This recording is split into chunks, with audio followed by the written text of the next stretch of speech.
Well, I think we've got quorum. Let's go ahead and get started. Hi, everybody, and welcome to Zetta Bytes Live. I'm your host, Jocelyn Goldfine, and I'm delighted to welcome you today. I'm one of the partners here at Zetta. We write the first institutional check into AI-first startups solving business problems. We believe that technology powered by data will reshape business as we know it, and Zetta Bytes Live is a program organized around telling those stories. We'll feature deep dives into the state of the art in AI platforms and showcase successful applications of AI with top industry leaders like today's guest, Hilary Mason. Hilary, welcome. Thank you. Hello. Hilary is the founder and CEO of Hidden Door, and she's more importantly one of the pioneers of the field of data science. She was the chief scientist at Bitly, and then she co-founded Fast Forward Labs, a machine intelligence research company that was acquired by Cloudera in 2017. And after that, Hilary became the general manager of ML at Cloudera and focused her time on helping enterprises successfully adopt ML before founding Hidden Door. She also sits on the board at the Anita Borg Institute and Hack New York, and she has been a pillar of the data science community in New York, as a lot of you probably know. Hilary, we're so glad you're here. First, tell us a little bit about Hidden Door because it's insanely cool. Thanks, and thank you so much for the kind introduction. So Hidden Door is my new company where we are building a narrative game for players to have the same kind of storytelling experiences that you have in a really great tabletop RPG, where you have the ability to create the character that represents whatever you happen to feel like you want to be today. And you're able to take it on those kinds of free-form adventures that are really, open to whatever you want to do. And we're able to do this because we're taking advantage of some of the affordances of newer, very large language models that allow us to essentially in text render in close to real time a representation of what's going on in the story, in the game at that moment, and then to mediate the action in a way that feels really responsive, but still gives our players a degree of authorship. Well, my inner Dungeons and Dragons playing 12-year-old absolutely cannot wait. So I think this sounds amazing. When you talk about large language models, one of the things that I think is kind of curious is that you've decided you're not using GPT-3, which is kind of the new hotness in large language models. And I'm wondering why not? So I should also say that at Hidden Door, we're focusing on building these narrative experiences for players who are in the sort of 9 to 12-year-old range, so tweens. Mm-hmm. And we're focusing on those players because they are already doing this kind of storytelling play. Everywhere we look, we find it as a side channel to their other play. We see them writing fan fiction in the universes they love. We see them playing Minecraft and telling stories about it. And it's a social activity too for them. It's something that, you might do it alone for a while, but you often share with other people, or you want to do it along with other people.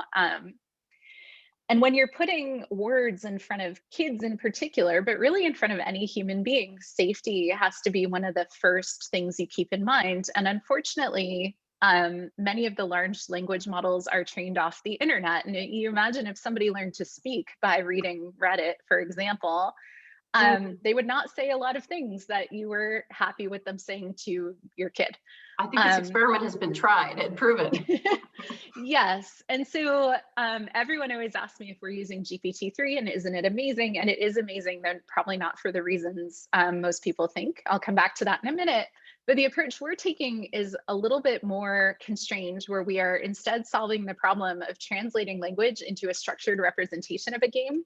And that structured representation where we can do our simulation and mediation back into language dynamically. So we're solving a somewhat different problem. And it forces us to sacrifice some of the generalizability of the models in order to, sort of achieve that level of control and a level of safety we're comfortable with. As for GPT-3, what I think is really amazing about it is actually the few-shot learning interface. So the fact that you have a model where you show it just a few examples of a task, and it can then perform that task without any engineering effort. Yeah. Like you're just writing some prompts. That is amazing. And I see it being really useful as a prototyping tool when you're trying to discover the boundaries of whether a language model might even be useful for a given application or domain. And that's something I think doesn't get enough attention either. Well, I think it doesn't make quite as good a headline.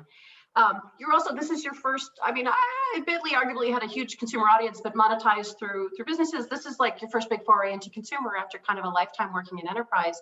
Can you compare and contrast the two? I definitely, when I think about my own experiences in both, I feel like there were very different constraints on the companies in general, but particularly on their use of machine learning. Yeah, I mean, I think if you look back a decade or a little bit more, we often saw consumer companies were where a lot of the most interesting machine learning work was happening. And that was sort of in the era I was at Bitly, which was around 2009 and onward from there. There was, suddenly companies gathering up this really interesting data source. And there were questions about whether it would even be useful for anything. Like, we were so naive, if you really think back. But it also meant that the product space was unexplored. Whereas today, I think a lot of the interesting opportunities are happening on the enterprise side, and it's happening there because of scale. So, if we go back to sort of where you should be thinking about applying data science, it's really you either need a high value problem with a marginal improvement, and you have so many of these in enterprise. Or you need, a problem where you can achieve some sort of order of magnitude change in cost or growth of market or whatever it may be. And you tend to get more of those on the consumer side, maybe. Yeah. I think, I think 2009 really was kind of the dawn of machine learning where, as you say, it was here, there be dragons on the map, like so much was unexplored. And that's actually when we first met. I think it was 2010, and I tried to recruit you to Facebook. Obviously, I did not succeed.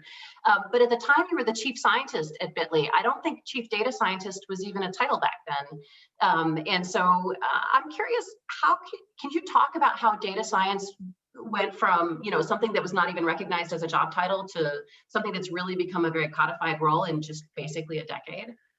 Yeah, it's a really there's so much we take for granted now that we had to figure out. And in somewhere around, I think it was 2010, I co-wrote a piece with Chris Wiggins that was sort of a taxonomy of data science. We wrote it down. And it seems so obvious now looking back, but at the time it was not obvious. We really had to sort of pull a bunch of threads together and try and navigate through it. But data scientists, I think, became a title because all of a sudden you had people who were capable of doing this work, and none of the work was new, really. People had done statistics for a long time. People have been software engineers for a long time. We put data in databases for a long time. We made pictures of it. But all of a sudden you had this new role that sort of existed at a different intersection of those capabilities than we had already. We needed to give it a new name. And then it turns out it also needs to be managed differently, has different kinds of outcomes, different ways to be held accountable. I do want to say, by the way, even now, chief scientist was the best job title I ever had. Because if you're a CEO, like, you have a lot of things you're responsible for. And if you're a CTO, similarly, you have a job. But being a chief scientist, my job was just to sort of invent the future and figure out how we got there. And do it through the data assets we had and with the business we were building. But that was just an amazing opportunity. Well, we will leave that recommendation to the audience, but I just want to point out to the audience that what Hilary is very modestly not saying is that she's basically one of the people who invented data science as a field. So no big deal, but we're happy to have you here. Hilary, you have used the catchphrase "make data boring again," which I love. Can you share what you mean by that? Yes, and I'll punch it up a bit and say it's even make AI boring again. Even better. And what I mean by that is that, especially in our work at Cloudera with a lot of folks in enterprise, I would often hear things like, "Well, we need an AI strategy," or "We're working on our AI strategy." And if I ask questions like, "Well, why? Like, what is this going to accomplish for you?" the answers get a little vague or hand wavy.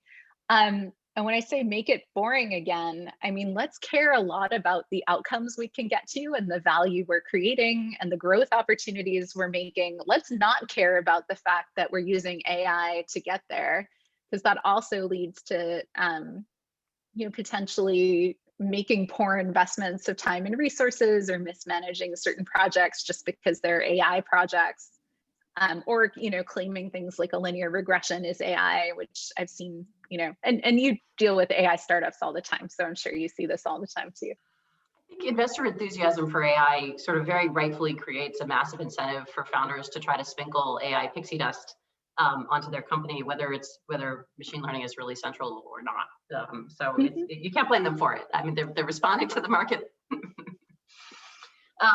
But I really agree with your sort of fundamental point that we are headed for a future in which data science and machine learning are just commonplace. They're just sort of part of how we get work done, and it's not science fictional or novel at all.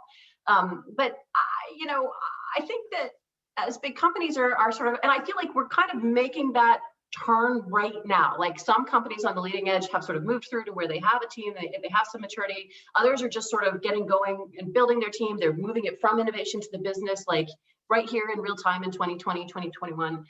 And one thing I've noticed, and I think that, and I'm probably prey to this myself, is there's a temptation for CIOs and CTOs, I think, to view data science as software engineering just with some data added. And so I feel like one of the kind of classic ways that people trip up when they're just getting going with machine learning is to sort of lean too hard on that analogy. But what are, as we're getting going with machine learning, what are the differences between software and data science that we should be hyper aware of to avoid tripping up? Yeah, this is a great question, and it's something I observe a lot, where just because data science looks a lot like software engineering, I look the same if I'm writing Python code in my Python editor, and it could be a data science project, or I could be building, building an API or whatever. And right now I'm doing all of these things. Just because it looks the same, we tend to shoehorn data science into software engineering workflows, hiring practices, because the tooling is similar. And that leads to a lot of pain. And the reason it does is that data science, and you can see this in the field, like if you go look at a bunch of software engineering job descriptions, no matter which tech company you go to, you more or less have the same job. The levels are like sort of, you can make an equivalency between two. You're managed in the same way. You sit in the same part of the org. You have the same career progression. Typically, you have similar salary ladders. If you go look at a bunch of data science job descriptions, they're all over the map with expectations of education, experience, the tooling you're going to be using, where you sit in the org and who you report to and how you're managed, what your deliverables are. Like some data scientists deliver PowerPoints and others deliver, production APIs, and others deliver, reports or analyses.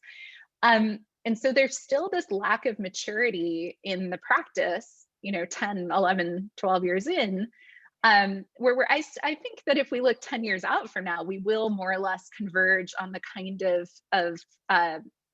stable vocabulary and systems you see in software engineering, but we're not there yet.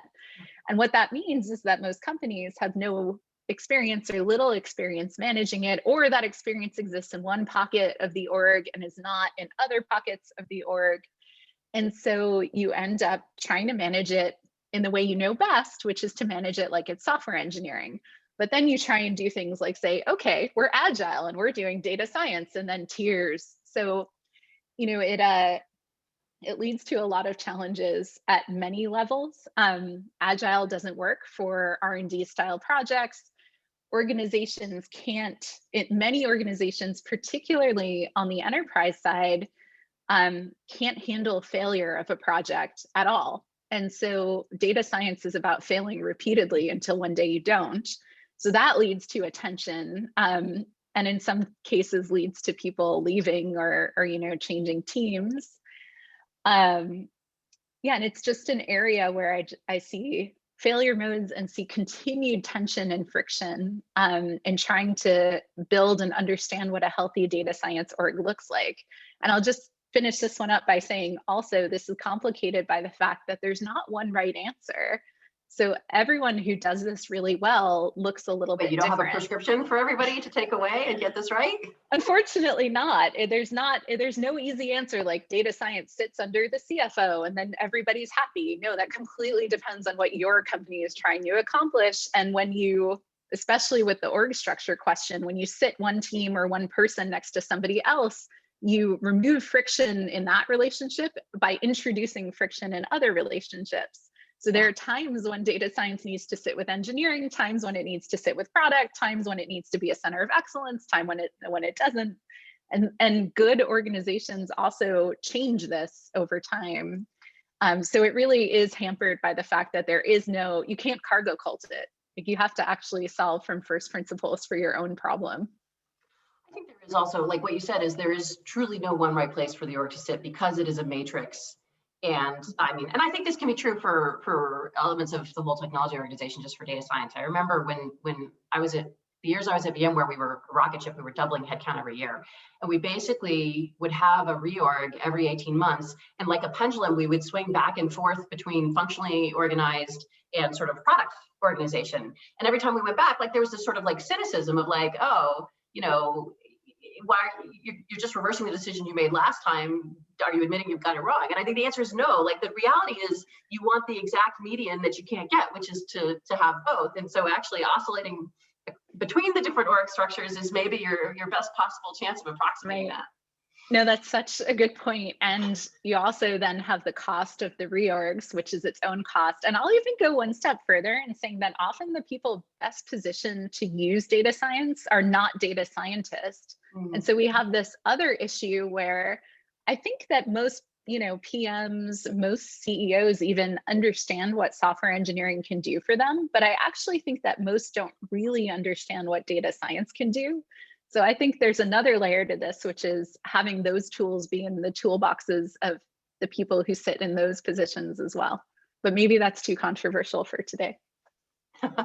Well, I will leave it to the audience to judge. And by the way, folks, we will get to some of your questions in a moment. So if you want to start throwing those into the Q&A, feel free to do that, and then I will cherry pick. But I do have a few more things I wanted to ask Hilary before I give up my my control of the mic.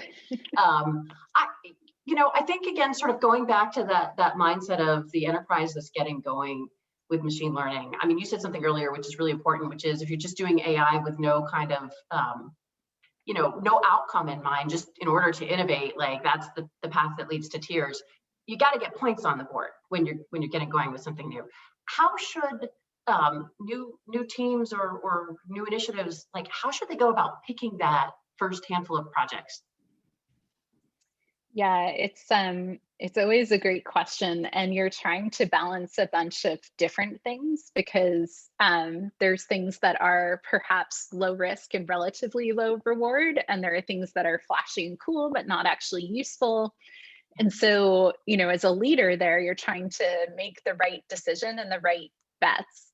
And again, there's no sort of one size fits all approach, but I can tell you that we know what failure looks like in this, and failure is like making a few things that never make it out of the lab and have zero impact. And maybe you get a cool demo and there's usually one of those like white robots involved. Like that's not great.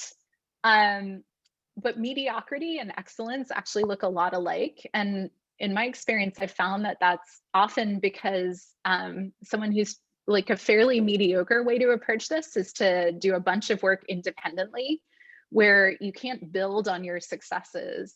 And data science is one of these things where if you have cleaned a data set and deeply understand it, it gives you a bunch of information as to what else it can inform against, where it can be useful, what other techniques might be useful for data gathered in a similar way or with similar provenance. And so excellence is really picking not just short-term and medium-term objectives or trying to tie it to ROI, but really trying to come up with a long-term vision that is one thing building on top of another. And for the gamers in the audience, I've always thought about this as the civilization tech tree.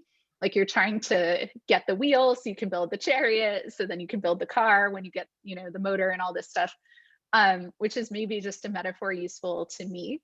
But it's one that really lets you set a target off in the future and then handle the risk involved. And we haven't actually really talked about the element of risk, but this is something that is really different between data science and software engineering, which is in software engineering, most projects you start, you know they're possible. You might not know how you're going to get to the end goal, or maybe you have performance constraints or targets you're trying to meet. It's a very creative discipline. But in data science, you often are working on things where you don't know if you can create a model that is sufficiently accurate or has the right precision recall for the thing you're trying to inform, or you're creating a model that's going to live or die based on user feedback. Like maybe you're working on a search algorithm or some sort of recommender system where there may not even be necessarily purely quantitative metrics for success. Like maybe it is tied into a product metric, which is great. Those things are super fun. But what that means is that you also need the capability in your planning to handle failure and handle the kind of failure that is the practice of good applied data science, which is we thought we were solving this problem. Turns out we're not. We're solving this related problem that we think is still valuable for the product, but is slightly different. Oh, turns out we're not doing that either. Now we're solving this related problem until you iterate your way to something that is actually tractable and feasible within the time, resources, data, and compute you have available, and will actually work in the way you want it to work. So it's a little bit messy, and it requires very good management and to handle that kind of risk in the planning process. I mean, it almost sort of argues for if, there's like a necessary trade-off here between doing something that's exploratory and may really come to nothing versus doing something that will have an impact right away. Do you have advice for enterprises on which of those to start with? Sorry, I missed that part. If you are the brand new VP of data science, on a team or making these kinds of decisions, find someone who you can make look amazing with one of these things that you just have a good intuition is probably going to work pretty well. And there are always some of those problems lying around where I always try to throw problems in one of two buckets. So one is we currently pay so much to do this work, and I can use automation to reduce the cost of a process or reduce the time of a process. And that is very easy to measure the ROI on. It's a failure mode if you only work on those kinds of problems, but they are wonderful first problems because you have a provable point where you are generating value. You want to generate value. Yes, you don't want to be a cost center. You can buy the rope to do the exploratory project. Exactly. And then the other bucket of problems is where you're opening up some kind of new growth or new product or something where you don't have a current spend to measure against.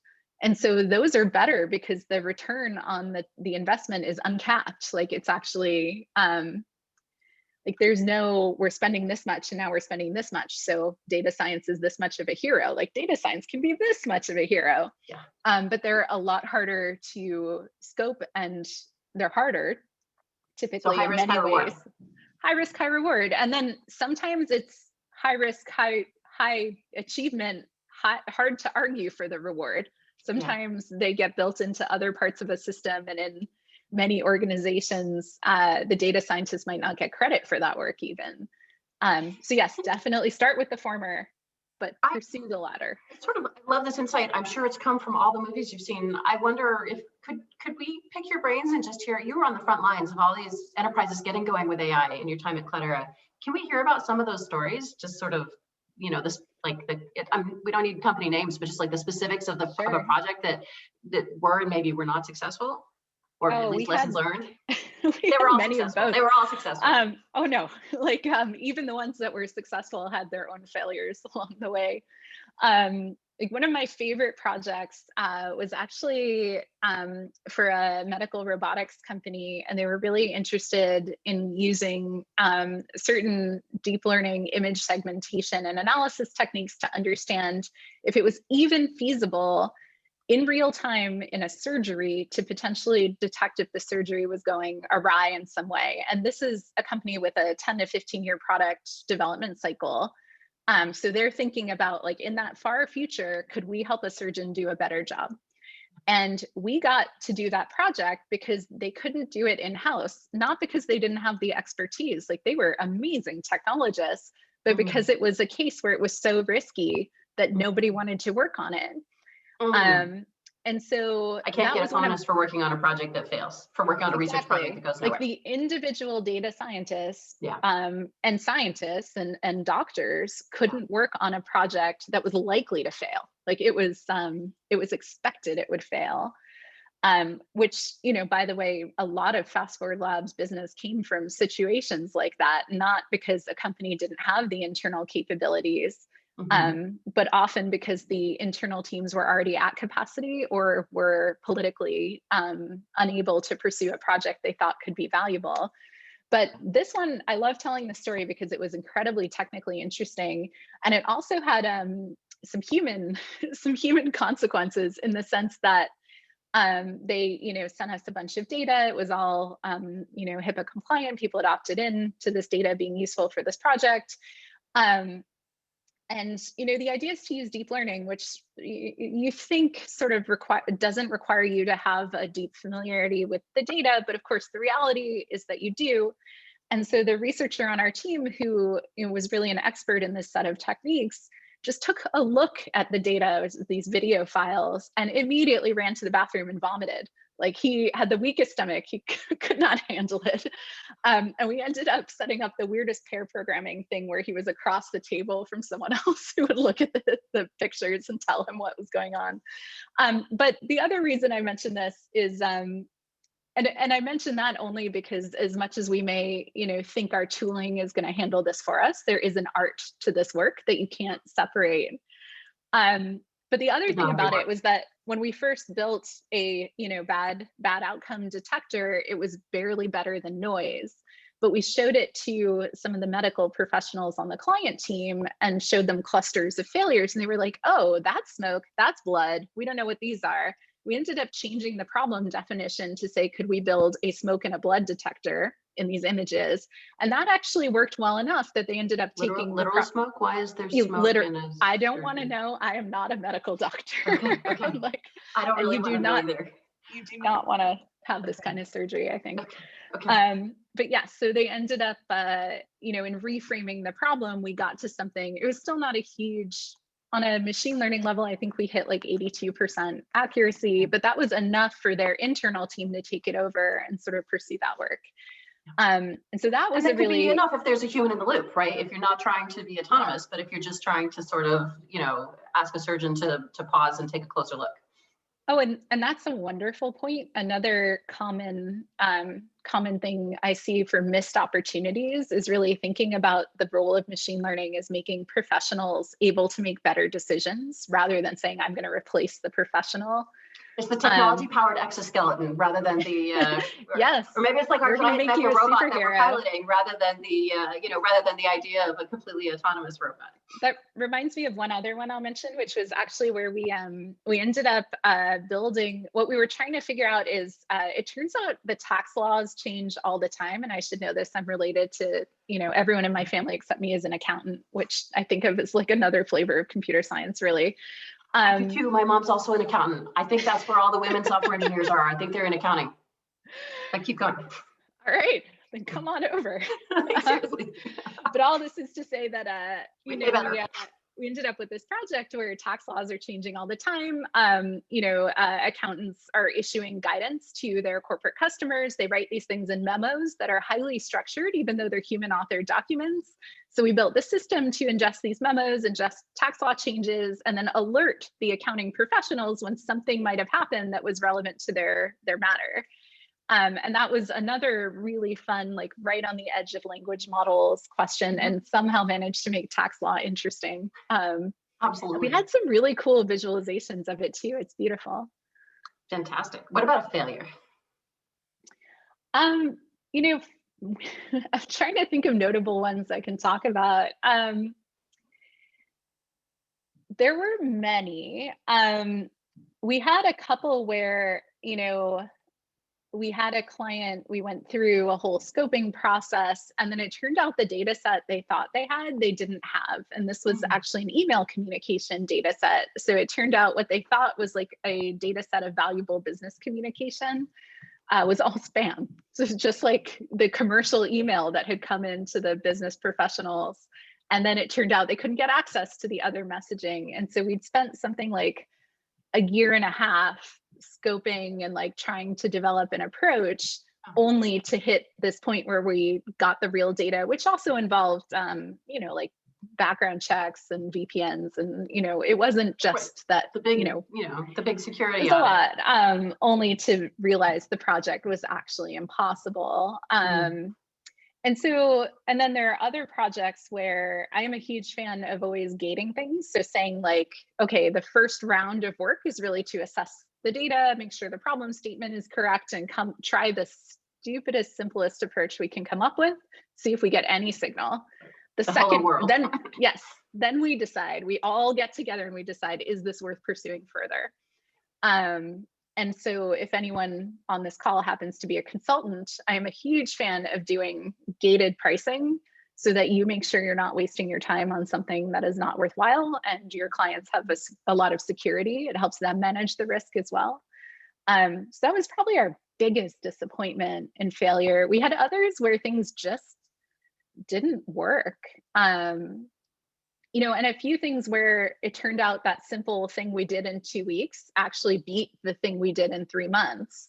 And so that ended up being the deliverable, which is really kind of disappointing as well. But also okay, because those things tend to be easier to maintain or update or understand. Silver line. Yeah.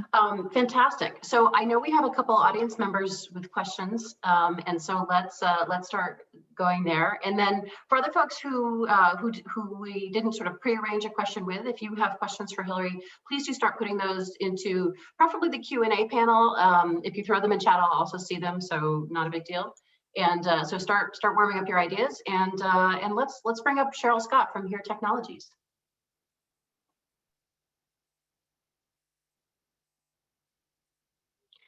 Cheryl, hi.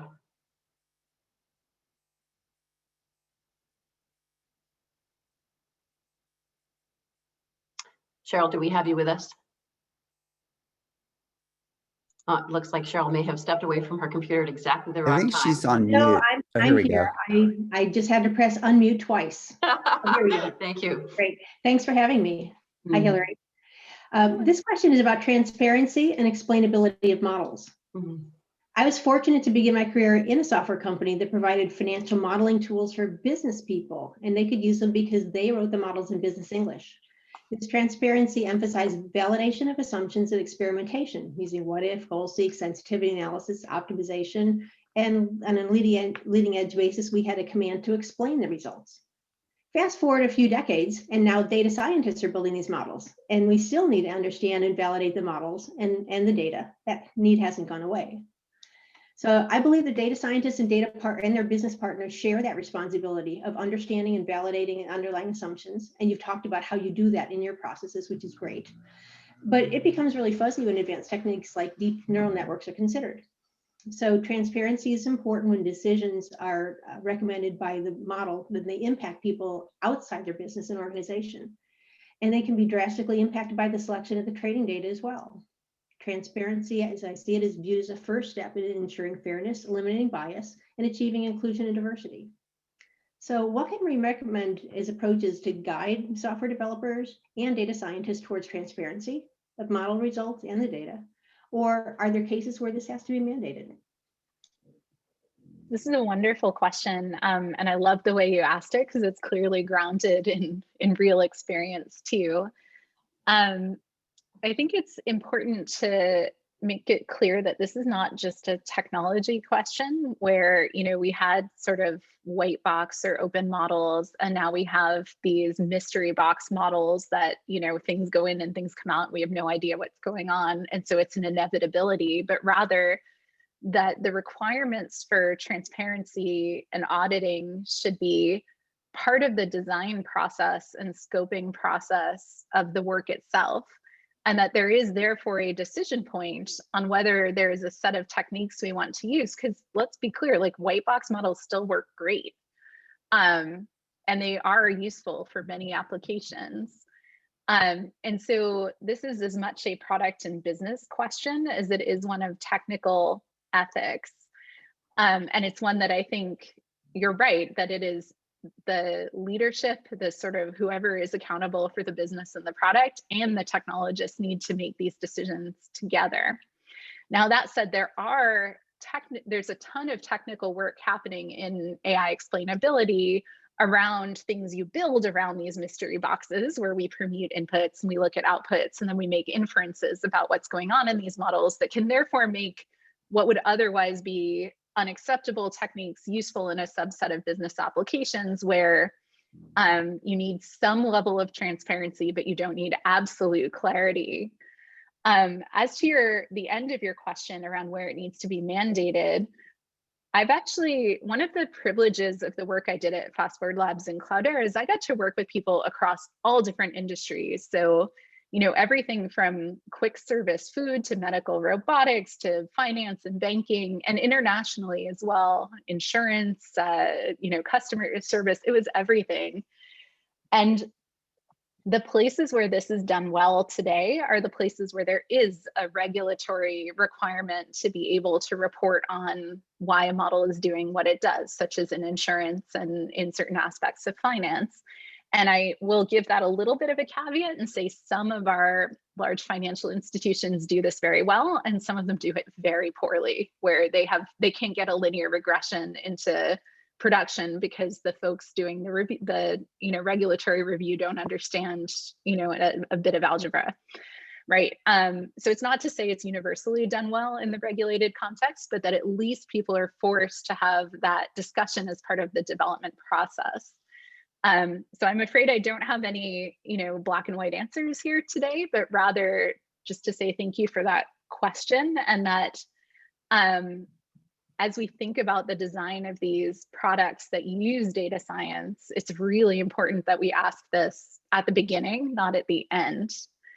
And this is something that, at Fast Forward Labs, we wrote a chapter on ethics in every report we wrote, sort of where this could go right, wrong, the considerations to think about, the non-technical considerations and the technical ones.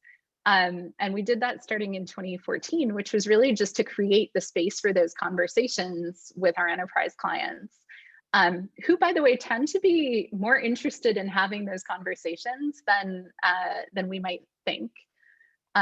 And I think that, this is an area where obviously there is a lot of work for everyone to do, but it's also one where I'm pretty optimistic. Great, that's a good dialogue to have. Yes, and thank you for the question. Cheryl, thanks so much. I really love that nugget of, if I'm producing a report or a project, that it should have this sidecar of, the ethical considerations or the bias or the fairness considerations, which are really business considerations as well as moral ones. So I love that as a best practice, a first principle for everybody building these projects. I think we next have Diane Tate from Mozilla.org. Diane, please join us. I think you should now be able to unmute yourself. Yes, welcome. Yes. Hello. Technology, we love it. Thank you so much. So you mentioned that you talk to a lot of industries, folks in a lot of different industries. So I'm not sure if this is a generalizable question, but generally, like as companies are thinking about how they can reconfigure and monetize their machine learning assets, what kinds of obstacles are you facing that may be helpful for us as we think about this stuff? Yeah, so first it depends on what sort of assets and where they may be monetizable. And this is something we haven't talked about, but this is also, if you were going to create a startup around some machine learning capability, the same kind of thing you'd have to think through, which is what is really what is unique about the data and the systems we have, and what could be valuable to other people. And so there is a whole bucket of capabilities that should largely that should have only one or two companies that really own and create businesses or organizations around them, however it may be financed. And just to put a pin on what those are, you might have things like I find like speech to text for doctors perhaps is like a specific vocabulary domain where maybe you have the best data resources, and that's something that's very useful to other people, but they themselves are not in a great position to go gather that data set and refine the world's best or close to the best model of that sort of thing. And there are other things that, typically won't be as useful, that are useful in your company that may not be useful in another company at all. So I think that if you have some data assets or machine learning capabilities and you're thinking about building products around them, actually default to a pretty standard product process, but do it with an eye towards being data science, machine learning aware. So who are the customers? What kinds of use cases do they have? What are the guardrails? What could we possibly be leaking out of, let's say we build an API, that we don't know we're leaking? How do we validate that things are correct? What happens when the world changes and our accuracy doesn't keep up, or any data that's collected from human behavior will drift and change, and you may not know why always. So like, how do we communicate and manage that kind of thing? But these things actually fit really nicely into typical product management, as long as the person leading that effort is also really aware of what the machine learning approach is, what the data asset is, where it can inform, where it can't, making good decisions about who the customers are to listen to and who you're not listening to. And then there's a business model question as well, which is one I think that machine learning people tend to leave towards the end, where, and I totally understand this and I've done it myself, where you're like, oh, this is so cool, everyone's gonna love it, I'll just make it. But there, you really have to make sure that the business model ideally has feedback loops, so your models continue to get better or you continue to collect more data, but in a way that also services the customer's interests and maintains their privacy and all that stuff. This is a very generic answer, but I hope it's at least directionally interesting. Yeah. No, that's super helpful. I love data as product, managing it. Like, thank you. Yeah, I'm also, if you can't tell, I'm a big fan of product managers who know enough data science to be dangerous, and then pairing them with data scientists who know enough product management to annoy. So there's productive, creative friction there. Like that's how you get great teams. Fantastic. Hilary, let's start taking some questions from the audience. I think you may have just answered the first one, which is there a role product managers can play in this ecosystem? But let me tweak this question a little bit, which is, you commented, hey, pretty big failure mode or pretty big blind spot to sort of go into data science thinking it's just like software engineering. Like you wouldn't plug a software engineer into that role and expect them to find success. If someone's historically been a product manager for software only products and wants to kind of climb this learning curve and be an effective PM for data science products, what should they do? How should they climb that curve? So this is such a great question. I actually think product managers who have enough data science in their skill set are the future of data science. And so it really means learning sort of more or less how things work, even if it's at a conceptual level, like what goes in, more or less what happens, what comes out the other side, so that you can develop an intuition for what makes sense, what doesn't make sense, where you might apply a given technique or another technique. You don't have to be right all the time. You just have to ask pointed enough questions that the data scientist you're working with can, pick up on that and collaborate and sort of come to the thing. The other thing to be aware of is understanding what is expensive and what is cheap. And then understanding, and this is actually true for data scientists as well. I don't want to sound like data scientists are never at fault, because there's a whole nother set of considerations there. But understanding what happens after the data science work. So like the data is ingested and collected somehow. There's a whole engineering process there. It is modeled in some way. That model is deployed in some way. It is maintained and operationalized in some way. It connects to other things somehow, like just having that whole thing in your head. Yeah. And then end-to-end stack is, the concrete's still super wet. I mean, it's just not as well codified. I think we're at the baby steps of codifying that. I agree with that. There's lots of things that people have to invent or sort of copy from each other right now that should be sort of standard things. And I do want to just pick up on the data science side. There's also a failure mode where data scientists are sort of like, okay, I did the statistics in my notebook, I'm done now. Right. It's also a failure. Engineers, yes. You put my model in go make it go. Which is also not great.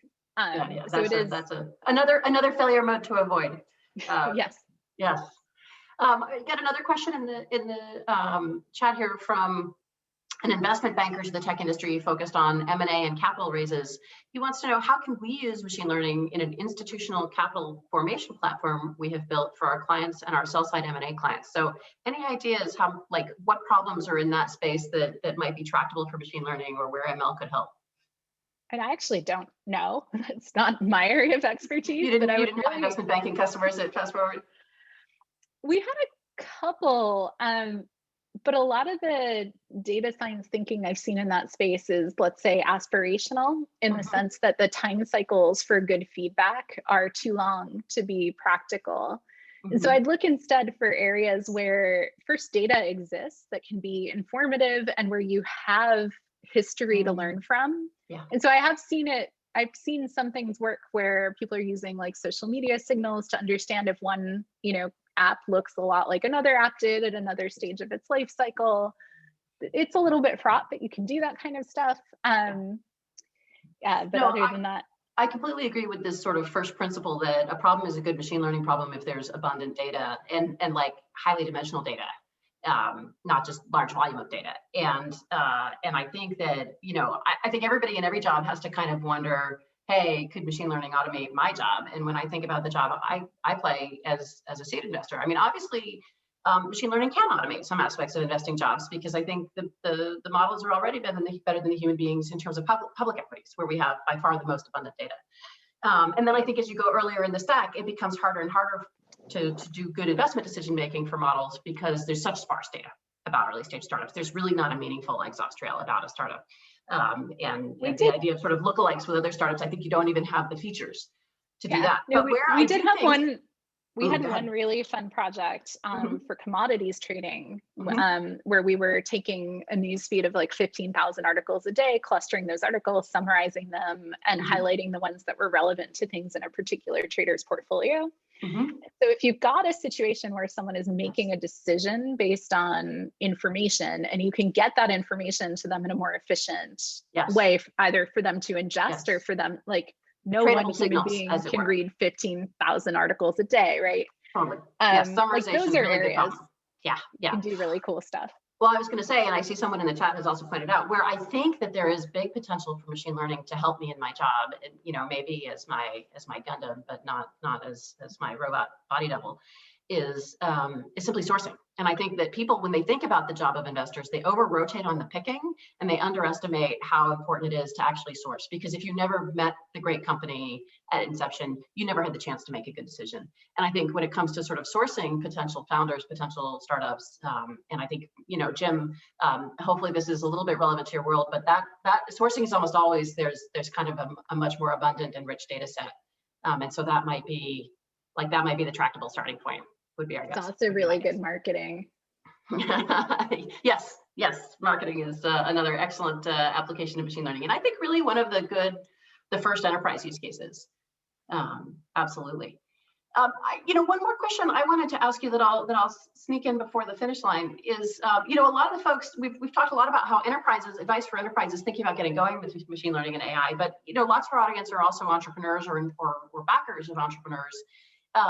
Who are thinking about selling to those enterprises. And so given your experience working with those companies, how should they think about build versus buy decisions? Like, should I build this project in-house? Should I buy from a startup who's built an AI-powered product or solution? Yeah, I mean, so on the enterprise side, there ends up being this gap between what you can build and what you can buy. And so you want to buy things that are commoditizable in the sense that they're not your core competitive advantage. Putting your data in a pool potentially with other companies' data, whether they're competitors or not, makes a better result that actually gives you some value. And it's something that it's not worth it for your team to become the world's experts in. But if you rely on buying as the only way you're approaching using data science in the business, you miss out on so many opportunities, because for someone to sell you a solution to a problem, they have to solve the generic form of that problem that they can sell to a big enough market to build a business. And in machine learning, that often means the solution is not as good as the thing you could just build on your data for your particular set of features, your problem. And so, well, let me challenge that for a second. Isn't more data always better? Like if the startup has data from, 100 companies and I only have the data of my one company, isn't their model going to have more predictive Not power? necessarily, because the data from many companies, let's say you want to do something on, I don't know, like what makes a great customer service communication, which you might think is a generic enough problem to be solved across every company. And definitely not a is competitive it? Advantage, right? That should fall into like commodity, It should, I want right? to win Like on good service, but I picked this one because I could actually argue it either way, right. But it's one in which I think that good customer service in one industry probably looks pretty like it might be, I solved your problem immediately. Whereas in another industry, it's presenting 5 options to the customer to think about. In one industry, you have contracts mandating like, certain targets. In others, it's just sort of, let me make you feel good about this. Let me give you a discount. So then you're scoping down the problem even more. So now your customer service startup has become okay, we're doing customer service emails for e-commerce that sells, artisanal matzah, right? It like starts to become so narrow that it's not a great product to build. Whereas any of these individual companies, assuming they're at sufficient scale, has more than enough data to build a reasonable approximation of the solution. And I'm not convinced one way or the other on this one, and you're going to tell me in a minute you've invested in this company or it exists, right? But not the artisanal matzah one. No, I might be a consumer. But the point I'm trying to make is that this isn't quite as obvious as it seems.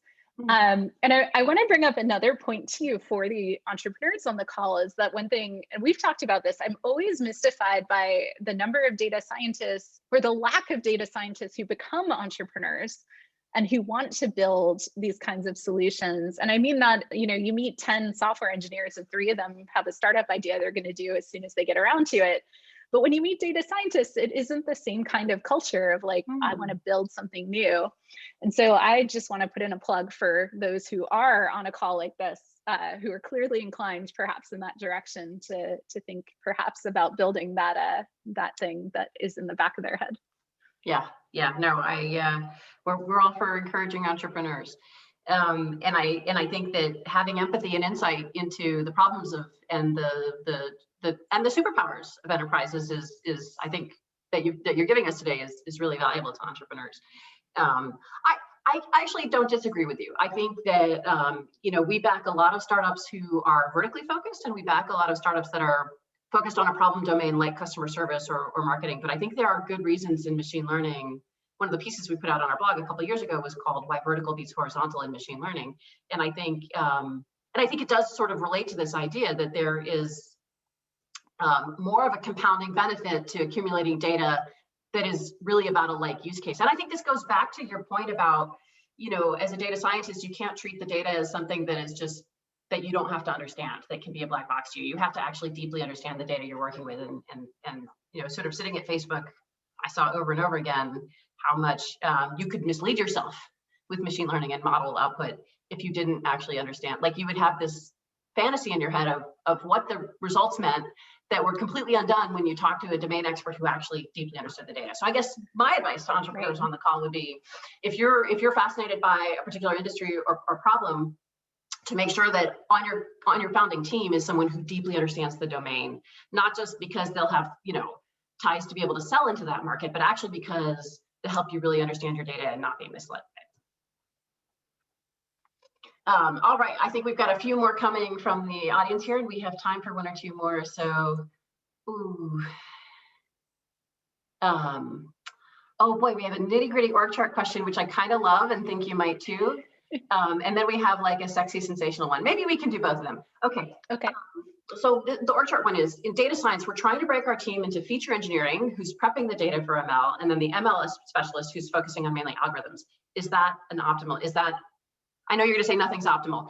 What are the pros and cons? What are the pitfalls or the advantages of that approach? Okay, I think this is the wrong approach. And the reason it's the wrong approach is that in doing the feature engineering work, you develop a good intuition for what features are necessary for the kind of modeling you want to do. And so it could be the right approach if everyone has complete clarity on what's going on. But when you take that process out of one brain and split it across multiple brains, you lose that clarity. And so I don't know anything about the context in which this work is being done. Maybe it's one where you have specs and they're actually accurate. But if that is not the case, I would not take this approach. I've never seen a model building project survive contact with the data. Right. And this goes back to what you were just saying about understanding the data provenance too, is that the modeler needs to understand how the feature was created. Was it, I can see a lot of ways in which miscommunication can lead to, a less desirable outcome, especially if the modeling is not held to purely quantitative metrics. So if you were telling me you're doing this and it's in an ad tech context and there really is no like robust success metric, then sure, nobody cares. But what would you recommend instead if it's in more of just a line of business context? I would recommend that you sit your ingestion and data engineering team next to your data science modeling team, whatever they're called, and that they work together on building those features. And so maybe you get to a place where the modelers are sketching out the features in a notebook or some other environment, and then you have a data engineer sitting with them, then productionizing that work. Like that's a split that makes sense. But it's just that idea of taking the feature design out of the hands of the people who are building the models off those features. If you're in an experimental cycle, there are levels of maturity for modeling work where this can work. I'm not going to say it's like categorically wrong, but it's not the approach I would typically take. All right, I'm gonna sneak in the one last sensational one. So we've all heard, Elon Musk talk about the risks of killer robots and sort of killer AI. And so, what is your view about those concerns, like about the sort of the big dangers and risks with AI, and what should people be concerned about that, or what, if anything, should be done about that? Who's concerned? It is super obvious that Elon Musk is not an AI or machine learning expert. So I'll just put that out there on the table. I don't pay a lot of attention to what he says, but I actually think, these questions of, is AI gonna, are we gonna achieve artificial general intelligence? Is it gonna decide humanity needs to be destroyed? Like, these are the questions that are like 0.00001% likely to be relevant within our lifetimes. And instead we have questions like, are we going to build automated systems that broadly disenfranchise large percentages of the population and quietly deploy them in places they should not be deployed? And then, remove liability from those automated systems. Like in New York State, where I live, they were trying to pass a law that would remove the liability for discrimination from any landlord using an automated system to approve or reject renters, which is exactly the wrong thing. Should do the other thing, make it like 10 times the liability. That's right. So I think the big dangers we need to worry about are where we are implementing these sorts of broadly automated systems without accountability in our society, and not about what Elon Musk is doing. Hilary, beautiful answer. I couldn't agree more. Thank you so much for joining us today. We were honored, and big thanks to Diane and Cheryl too for participating, and to everybody on the call who joined us today. If you enjoyed this, please subscribe to Zetta's newsletter. Please follow Hilary on Twitter.